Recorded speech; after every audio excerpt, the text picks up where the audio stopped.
अस्सलाम वालेकुम वरहमतुल्लाहि वबरकातुहू। आज हम करें सबक नंबर 17 उर्दू जुबान और अदब और इसका मरकजी ख्याल और खुलासा करेंगे। आपको हमारी वीडियोस पसंद आ रही है, चैनल सब्सक्राइब करके वीडियोस को लाइक और शेयर करें और कमेंट करके बताएं कि मजीद कौन सी वीडियोस देखना चाहते हैं। इसके साथ ही सब्सक्राइब करने के बाद बेल का जो नोटिफिकेशन है उसमें ऑल नोटिफिकेशन वाला बटन जो है वो जरूर प्रेस कर दीजिए करें, ताकि आपको आने वाली जो वीडियो है उसके नोटिफिकेशन वक्त पर मिल सके। इसका मरकजी ख्याल सबसे पहले हम देख लेते हैं कि ये सबक किस हवाले से है और इसमें क्या बयान किया गया है। तो ये जो सबक है उर्दू जुबान और अदब, इसमें उर्दू जुबान के बारे में बताया गया है और इसके अलावा पाकिस्तान की कौमी जबान उर्दू क्यों है और इस जबान की इब्तिदा कैसे हुई, इसका नाम उर्दू कैसे पड़ा, ये बताया गया है। इसके अलावा उर्दू जुबान का जो तहरीक पाकिस्तान है इसमें क्या किरदार था और शायरी पर इसका क्या असर हुआ, ये सब इसमें बताया गया है। उर्दू जुबान के मशहूर शोरा और उर्दू की तरक्की में इनका अहम किरदार, उसके बाद जबान और अदब का माशरे पर जो असरात हैं वो इसमें बयान किए गए हैं सबक में। इसके अलावा सरकारी जुबान से क्या मुराद है, पाकिस्तान की सरकारी जुबान उर्दू का अब तक सरकारी जो दफातर हैं और खतो खताबत में क्या किरदार है, इन तमाम बातों को इस सबक में बयान किया गया है। हमारे चैनल को सब्सक्राइब कर दें और ऑल नोटिफिकेशन का जो बटन है ये वाला, ये जरूर प्रेस कर दें ताकि आने वाली वीडियोस आपको वक्त पर मिल सके। खुलासे की तरफ चलते हैं। इस सबक यानी उर्दू जुबान और अदब, इसमें उर्दू जुबान के बारे में बताया गया है। जबान के जरिए हम एक दूसरे को अपनी बात बता और समझा सकते हैं और किसी मुआशरे की तश्कील में जबान का जो किरदार है वो अहम होता है। उर्दू जबान दुनिया की तीसरी बड़ी जबान है।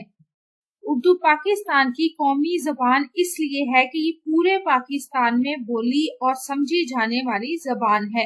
यानी आप पाकिस्तान के किसी भी खिते में है, आपकी कोई भी मादरी जबान है, पश्तो, बलोची, पंजाबी, सिंधी, लेकिन हर जो भी यहाँ रहने वाला है वो उर्दू जबान समझ लेता है और बोल भी लेता है और लिख भी लेता है। और उर्दू पाकिस्तान की कौमी जबान इसलिए भी है कि पूरे पाकिस्तान में बोली और समझी जाती है। उर्दू तुर्की जबान का लफ्ज है जिसका मतलब लश्कर या फौज के हैं।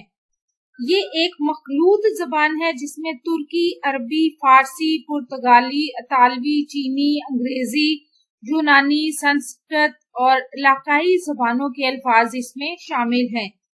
और पाकिस्तान बनाने में उर्दू जुबान का किरदार जो है वो बहुत अहम रहा है। उर्दू शायरी, सहाफत और उर्दू के जो मजहबी अदब ने मुसलमानों को मुतहरिक करने में अपना भरपूर किरदार जो था वो अदा किया।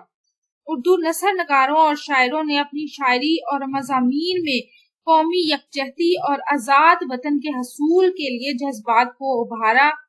उर्दू शोरा ने बच्चों और औरतों के लिए भी लिखा।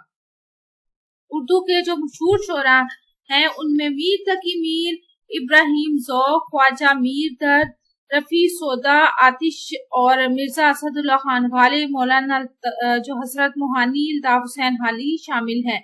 नज़ीर अकबर आबादी ने अपनी शायरी में अवामी एहसासात और जज्बात को शायरी का मौजू बनाया। उर्दू जुबान जो है उसका हमारे मुआशरे पर गहरा असर है। वतन से मोहब्बत, यगानगत, इत्तेहाद और इत्तेफाक, मेल जोल और भाईचारे के फरोग के लिए उर्दू अदब ने मिसाल कायम कर दी।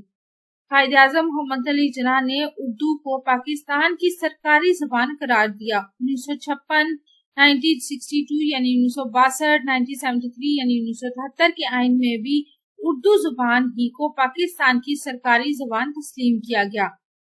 लेकिन आज तक उर्दू का नफाज बतौर सरकारी जबान ना हो सका।